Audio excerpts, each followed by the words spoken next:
Welcome back to the Fine Print. I'm Dion, and this is Fab. Your girl Fab. We're back. We're back. We're back. Like we said on our vlog, if you get a chance to check out our vlog, we are back and better than ever, right? So we're actually planning our wedding. Yeah. So we decided to kind of document us doing this process because it's a process that a lot of people don't have a lot of information on, because we watch a lot of wedding vlogs and we didn't really know where to go, where to start. And I think there wasn't much information on destination weddings, on what's the first step. So since we're going through the experience, we figured we would share it with people. you guys. Make it seem so easy. Oh, destination wedding is gonna be way easier. Just pick up and go. Your wedding is ready. It's not that easy. not as easy as we thought it would be. It's a lot. So we came up with 5 tips that we came across that might help. You know, our channel is really about read the fine print. Fine print is kind of and zoning into things and making sure we bring you things that people don't normally pay attention to. So the 5 tips that we came up with were big. But let's pause for a second. Let's give notice to this fresh face. Shout out to your husband if he loves you with a fresh face, because mine sure do. He ain't gotta pressure me. Your girl look good. But let's get into these tips. Okay, so tip number 1 is pick a budget. Yeah, definitely pick a budget. You don't want to overspend on a wedding, because the key thing of doing a destination wedding is to save money.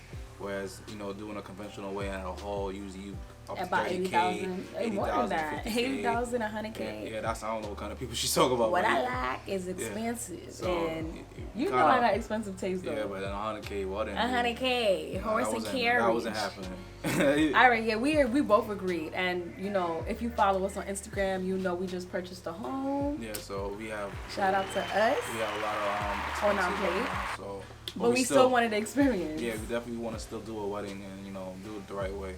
And budget is important because, of course, when you're planning out your life, if you have children, and of course if you're buying a home, anything that might come into play, you want to make sure you're not overspending so that you can still enjoy your day to day. That's correct. You don't want to feel like you're struggling to meet that goal. And now you're married now you're broke. And now I'm mad at you because I can't afford nothing. Your wedding now your marriage is gonna fall apart because you went broke on your wedding. And finance is a huge part of people separating within their marriages and relationships. You don't even have to be married. Finances play a huge role in friendships, relationships. So we wanted to make sure we both landed in a comfortable place. So we would definitely say budget is the very important part. Number two is the guest list and save the date.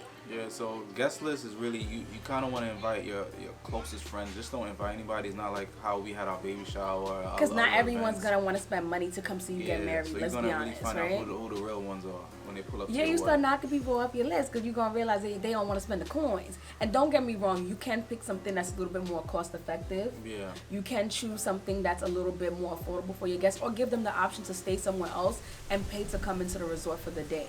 Right? Yeah. Our guest list, I would say we definitely we decided to just invite everyone, and whoever can make it can make it. There's no pressure. We kind of just want the opportunity to give everyone the option to come along. And we definitely didn't send anything out yet, so don't think we haven't sent our save the dates out. These guys didn't invite us. But it is important to pick a date at least a year in advance, I would say. Yeah, so we're doing the process right now so we can get those invites and save the dates out. So give it a year, and definitely if it's somewhere that it's going to be a little bit costly, it doesn't matter the price. Honestly, I think you should always give your guests enough time to pay for their wedding. This one is number 3, travel agent. Getting a travel agent kind of helps you and your partner kind of get everybody on the same page, because they actually list everything up for you as far as paying for the room, booking your flight, letting you know who booked, who didn't book yet, give everybody a timeline when to book stuff, payment plans. So it kind of helps the guests that needing the extra time or the extra help with understanding the room, different rooms, and all that stuff. So yeah, it gives you a good breakdown on the resort, the traveling as far as booking your flights. It also provides payment plans depending on the travel agent you go with. They can provide you with the monthly payments, or you can pay a deposit and then pay the rest closer to the trip.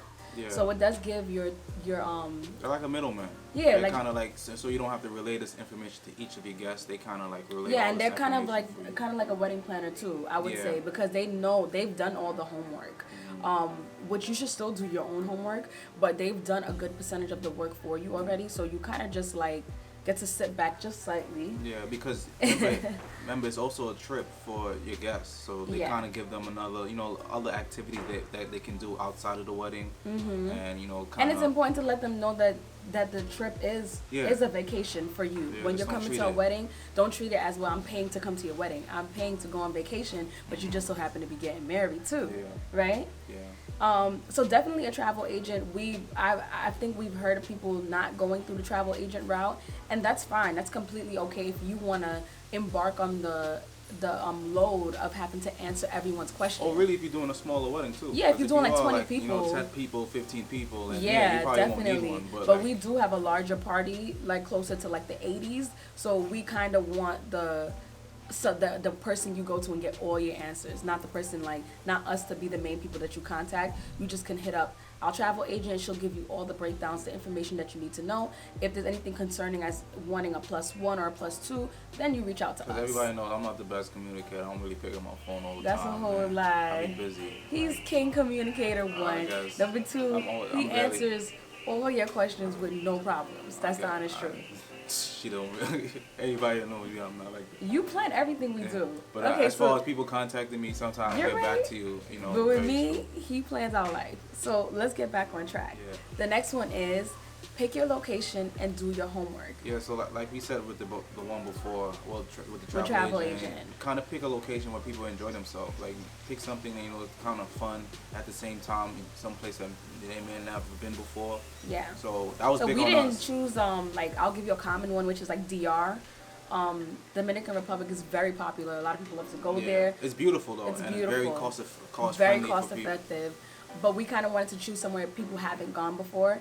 We have chosen our location. We aren't going to share it just yet, but we have chosen our location, and we wanted to choose somewhere that a lot of people haven't been or never been before, because we kind of felt like it would be a new experience for everyone. And at the same time, we don't want the flight to be too long. So I know some people don't want to be on a flight. Yeah, direct flight was important to us. Very our picking our locations, very friendly for everybody to come back at the same time. Very, exotic. I think that ties in with the do your homework part. Yeah. Look into how long the travel is going to be. If the you cab have ride too. The cab ride and the travel from the air and the cab ride. So, and then also if you have guests that are like that have children. Yeah. You want to make sure that if their kids is a must that they must be there, you kind of want to make sure you're choosing something that can still accommodate to them, but still, if they don't want to bring the kids, they have the option. If they have the option to leave them at home and can get a babysitter, that's even better. And if the resort has a babysitter too, because they still because resorts now have where you can send your kids to the camp for the day. Older kids, not really small kids, but they can occupy your children, and you can still have a good time. Yeah, and maybe get married too. Get married. Or get engaged. You want to get engaged? Get married too. You can elope. Why not, right? You might be. Oh man. Less money, less drama, less people in your business. They already set up the wedding already. Let's do it. Let's be after them. Yes. Okay. So, and then you're already in the environment. It's all love. All right.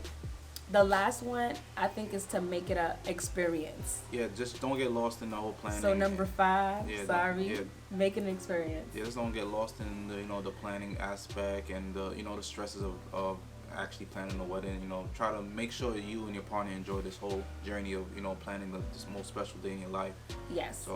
So it's really like if people are complaining, like I'll give you an example. If they can't make it, they can't make it. If you've chosen your location and that's what you want to go with, keep your location. Don't let anyone talk you out of it or make you feel bad about doing something far. If they want to be a part of it, they'll make time for it and they'll make sure they have the funds for it. Because people spend money on what they want to spend money on. And make sure, and then that's the whole key thing of making of giving them enough time to actually pay for the wedding. Not wedding, but pay for their stay. Pay for their stay. Come up to that cost, because at the end of the day, you don't want to have you guys had this wedding and it was so expensive we couldn't make it. At the end of the day, it's. We're giving you a year. You have a year to pay for it. Yeah. So I know if you wanted to go to Spain, you'd go to Spain, right? Yeah. So why not make the time to support the people that you care about and love for, right? Yeah. But we've chosen to stick to our location, and I think if you're doing the same, definitely stick to your location. Don't let anyone talk you out of it, and make sure that it's an experience for everyone who's coming. Yeah. That means either booking some events you can do, doing maybe like a boat party, something where everyone felt like it was definitely memorable. Yeah, definitely. And make it worth their while. Definitely, like she said, make it worth their while. So you know, if they are spending that money, you know, make sure the resort is a nice resort that is great rooms, good accommodations, the food's and good. the food is good. All inclusive is always a plus. You don't have to do that route, but to have that option is just even more like luxury feeling. Yeah, and like again, I said cost effective because you want people to not want to overspend on. Yeah, a trip. you're already spending money to come, so you want to kind of have everything set in stone. So they for still you. have money to give you for the wedding gift. You know, Yeah, because I still want a wedding You gift. still gotta give I the still wedding. want a wedding gift. I don't care what. Let me not play. But I still want a wedding I gift. still want a Rolex. Rolex. Yeah. You can't get a Rolex out of me. I don't think these people buy you a Rolex. That's all right. But that is all, you guys. We kind of are in the process, and we thought it would be a great idea just to share with you what we're going through right now in this current moment and things we kind of felt like was highlighted of what you should pay attention to as you're planning. And thank you for bearing with us, man. I know we haven't posted a video in a minute, but we do love y'all, and we do have more content coming. So Yeah, we do. So be patient. just be patient with us. We And just bought a house. You know, we trying. Black success. But we'll catch you on the next one.